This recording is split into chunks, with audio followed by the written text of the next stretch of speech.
For generations, Ireland's criminal underworld and paramilitary organisations thrived on a code as rigid as concrete: silence. In Sicily, it is called omertà. In Dublin, Limerick, Belfast and Derry, it was simply understood. To speak to the authorities was to invite certain death. Gangland figures and paramilitary leaders relied on fear as their greatest weapon. Victims were not just those shot in doorways or beaten in alleys, but entire communities terrorized into complicity. Mothers wept at funerals, but stayed silent. Neighbors knew who had fired shots, yet turned their heads. The Garda and the PSNI were often met with blank stares when asking questions. But sometimes, the silence broke. The creation of Ireland's Witness Protection Programme in 1997, following the murder of journalist Veronica Guerin, provided a new, though perilous route for insiders to turn against the underworld. It was a program cloaked in secrecy, used sparingly, and only for the rarest of cases where the state believed testimony could topple entire organizations. This is the story of those who broke ranks: a teenager on a milk round in Dublin, a young mother from Limerick, a councillor who played politics by day and gangster by night, and paramilitary veterans who betrayed entire movements. Each chose to speak, and in doing so, they altered the history of Ireland's battles with crime. The cost was everything: home, family, name, and freedom. Some survived, hidden in exile. Others were hunted and killed. All live in the shadows of the choices they made. The early mornings of suburban West Dublin once carried the simple rattle of glass bottles on a milk float. For a boy of 12, it was an innocent way to earn pocket money, climbing aboard before dawn and weaving through the quiet streets. For Joey O'Callaghan, it became something far darker. Brian Kenny was the local milkman, but he was also a dealer, enforcer, and killer. His deliveries of milk were a perfect cover for the heroin that was poisoning working-class estates at the time. When Joey asked for a job, Kenny saw an opportunity: a boy too young to question, too desperate for approval, and easily molded. At first, the job seemed harmless: carrying bags, running small errands, delivering parcels alongside the milk bottles. But Joey soon noticed that the packages were not groceries. They were heroin, cash, and firearms. When he asked questions, Kenny's answers came with fists and threats. Violence and intimidation bound Joey tighter than chains. By his teens, Joey was trapped. Beatings left him bloodied, but the psychological terror ran deeper. Kenny warned him that betrayal meant death, not just for Joey, but for his family. "You're one of us now," he would snarl. Joey's world narrowed to fear and survival. The defining moment came in April 2004. Outside Clover Hill Prison, where relatives gathered to visit inmates, young father Jonathan O'Reilly was shot dead in his car. The gunmen were Brian Kenny and his associate Thomas Hinchin.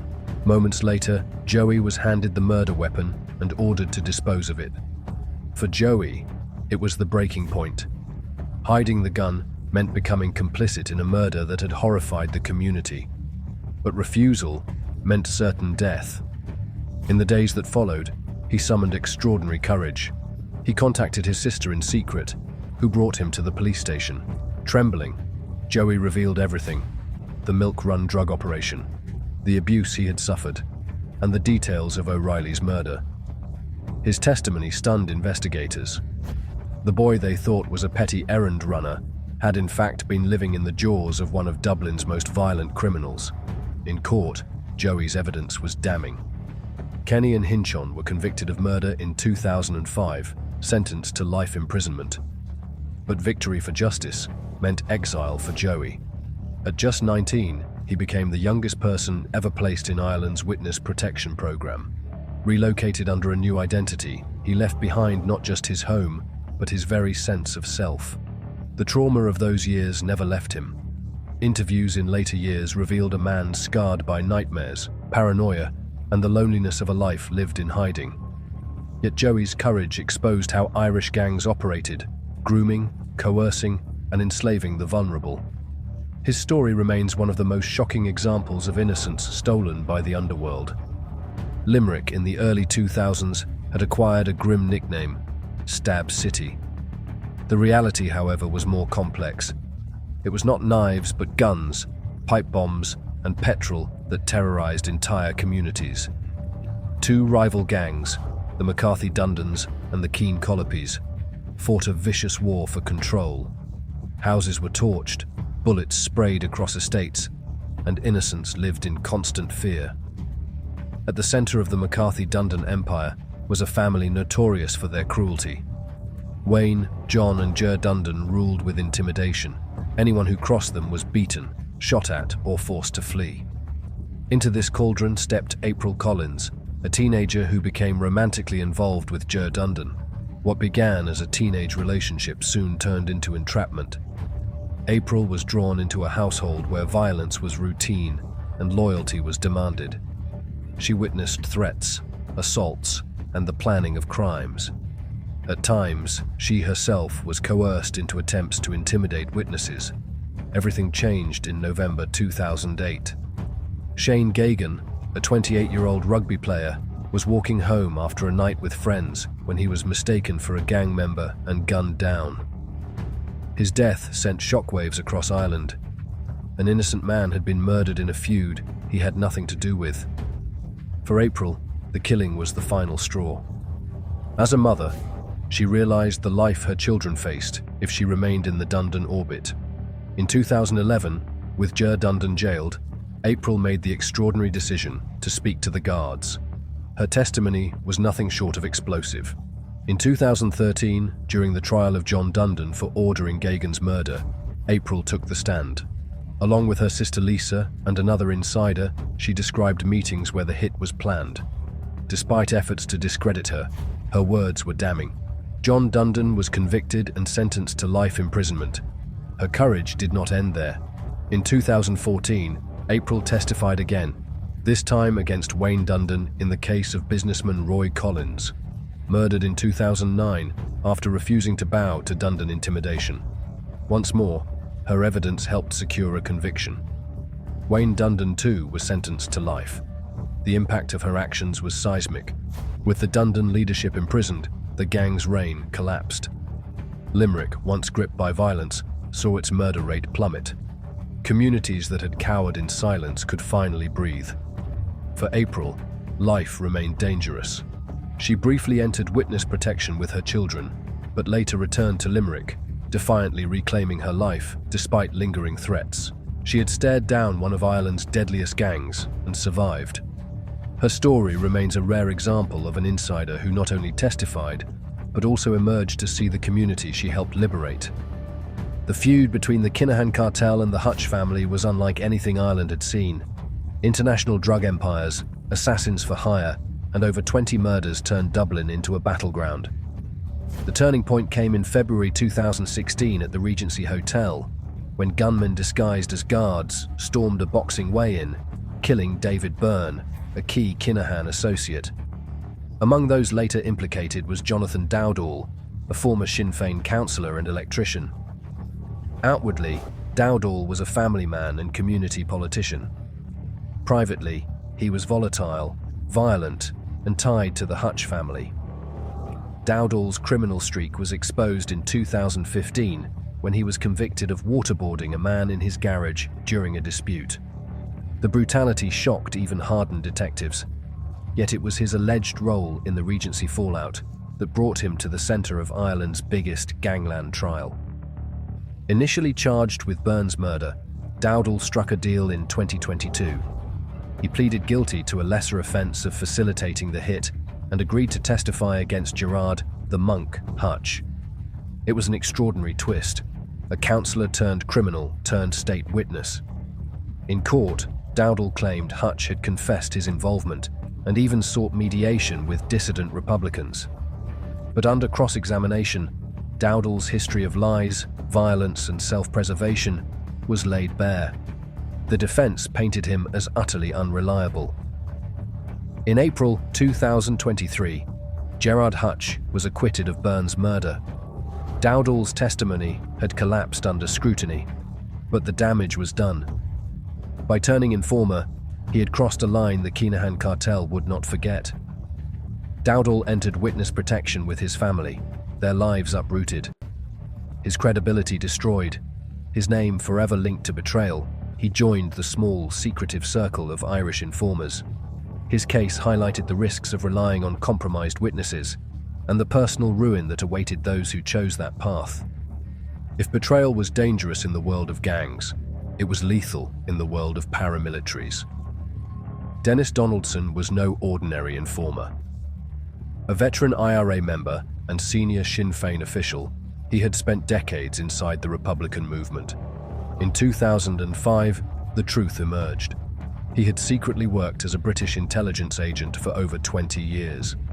Donaldson's revelation sent shockwaves through Republicanism. On live television, he admitted his double life. "I was recruited in the 1980s. I deeply regret it."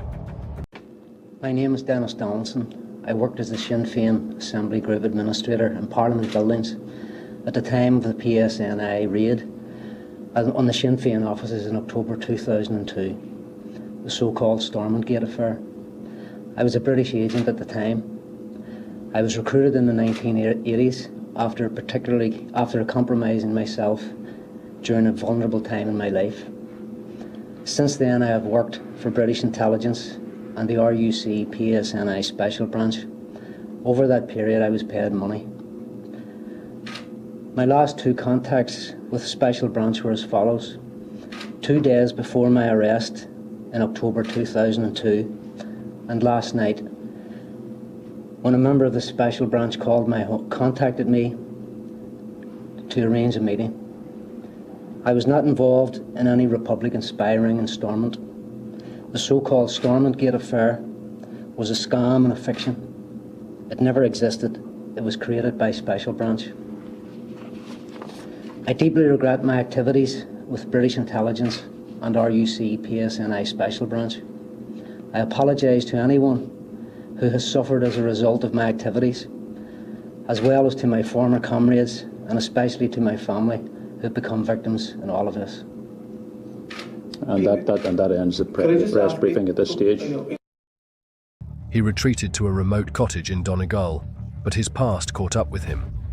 In April 2006, gunmen from the real IRA broke in and shot him dead. His killing was a brutal reminder of the paramilitary code. Informers would not be forgiven. On the loyalist side, Gary Haggarty was another kind of supergrass. A UVF commander in North Belfast, he was arrested in 2009 and began cooperating with police. His testimony was unprecedented. He admitted to over 200 offences, including 5 murders. In return for his cooperation, he received a drastically reduced sentence of 6 years.